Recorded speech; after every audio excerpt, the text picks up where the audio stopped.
Savitri Chaudhary, principal भारतीय teacher training college. भारतीय teacher training college जो हमारा यूट्यूब चैनल है उस पर मैं आपका स्वागत करती हूँ, अभिनंदन करती हूँ और आपसे अनुरोध करती हूँ कि आप हमारे जो यूट्यूब चैनल है उसको आप सब्सक्राइब करें, लाइक करें और जो बेल आइकन आ रहा है उसको आप क्लिक करें। उसका एक फायदा आपको ये मिलेगा कि अगले जो कंटेंट होंगे उसका नोटिफिकेशन आपको मिल जाएगा। इसी के साथ मैं आपको लेके चलती हूँ व्हाइट बोर्ड की ओर। हम बात कर रहे थे बुद्धि की अवधारणा से संबंधित बहुत सारे मतों की।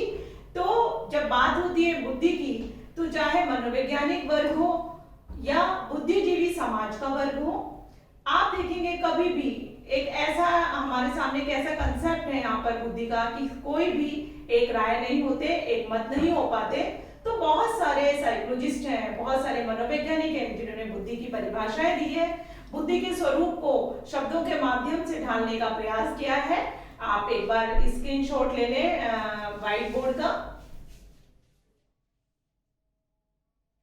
आप देखें, आप सबसे पहले जो बात कही है, मैं वुडवर्ड की बात को आपके सामने रखना चाह रही हूं कि कह रहे हैं बुद्धि कार्य करने की विधि है। मतलब बुद्धि कार्य करने की विधि का मतलब बुद्धि का कार्य करने का तरीका। आप किसी भी कार्य को, चाहे वो कुकिंग हो, चाहे वो ड्राइविंग हो, चाहे वो वियरिंग हो, चाहे वो स्पीकिंग हो, चाहे वो टॉकिंग हो, आप अपनी बात को किस तरह से रखते हैं, प्रस्तुत करने का जो तरीका रहता है उसी से आपकी बुद्धि क्षमता मालूम पड़ती है। तो अब हम बात कर रहे हैं टर्मन की। टर्मन महोदय कहते हैं कि बुद्धि अमूर्त विचारों को जानने की योग्यता है। अमूर्त जो हमारे आसपास हमारे वातावरण में व्याप्त हैं, जो हमें दिखाई दे जाते हैं, जिनके हम बिंब बना सकते हैं, जो हमारे लिए प्रत्यक्ष हैं, जिन्हें हम छू सकते हैं। अमूर्त जिनकी हम कल्पना कर सकते हैं कि ऐसा हो सकता है, जिनका हम अनुमान लगा सकते हैं, ऐसे विषयों को जानने की ऐसी जो क्षमता है हमारे अंदर, ऐसी जो अभियोग्यता है हमारे अंदर, टर्मन कहते हैं कि उसी को बुद्धि शब्द से परिभाषित किया जा सकता है। अब हम बात करेंगे वुड्रो की। वुड्रो महोदय कहते हैं कि बुद्धि ज्ञान का अर्जन करने की क्षमता है। बुद्धि इंटेलिजेंस क्या है, इंटेलिजेंस ही क्या होता है?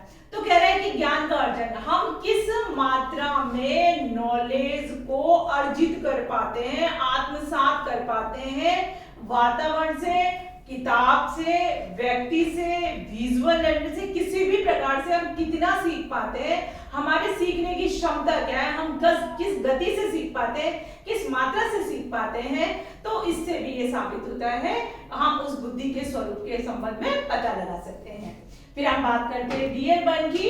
डियरबर्न महोदय कहते हैं कि बुद्धि सीखने और अनुभव से लाभ उठाने की योग्यता है, एक एबिलिटी है बुद्धि। बुद्धि के स्वरूप के बारे में एक मत आया कि बुद्धि अभियोग्यता है, योग्यता है क्या करने का, सीखने का।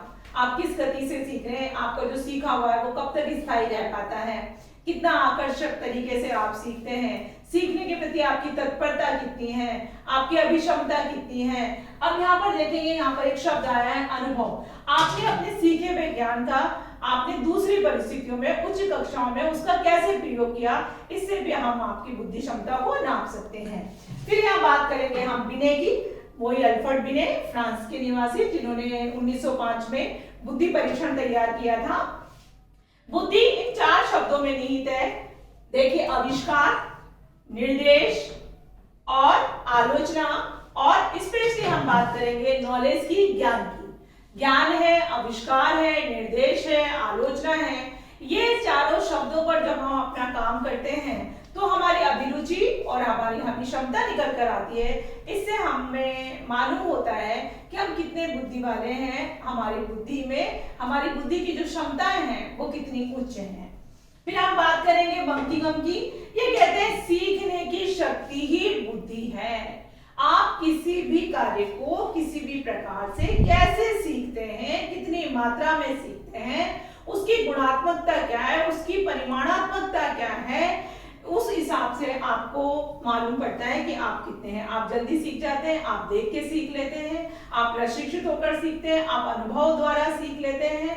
तो सीखने की जो गति है, आपकी सीखने की जो शक्ति है, उससे भी बुद्धि को परिभाषित किया जा सकता है। इतनी सारी जो अवधारणाएं थी, जो भिन्न भिन्न मनोवैज्ञानिकों ने दी थी, उससे हमारे सामने ये निष्कर्ष निकल कर आता है, हम इस कंक्लूजन पर आ पहुंचते हैं कि बुद्धि जन्मजात एक शक्ति है, जन्मजात एक योग्यता है जो प्रत्येक प्राणी में पाई जाती है, और उसमें जितनी भी मानसिक योग्यताएं होती हैं, मानसिक क्षमताएं होती हैं, उन सबका जो योग होता है कुल मिलाकर ही वो बुद्धि कहलाता है। तो हम यहाँ पर बात कर रहे थे बुद्धि की कुछ परिभाषाओं के बारे में, उसके स्वरूप के बारे में, उसकी अवधारणाओं के बारे में। अब हम आगे बात करेंगे बुद्धि की विशेषताओं के बारे में।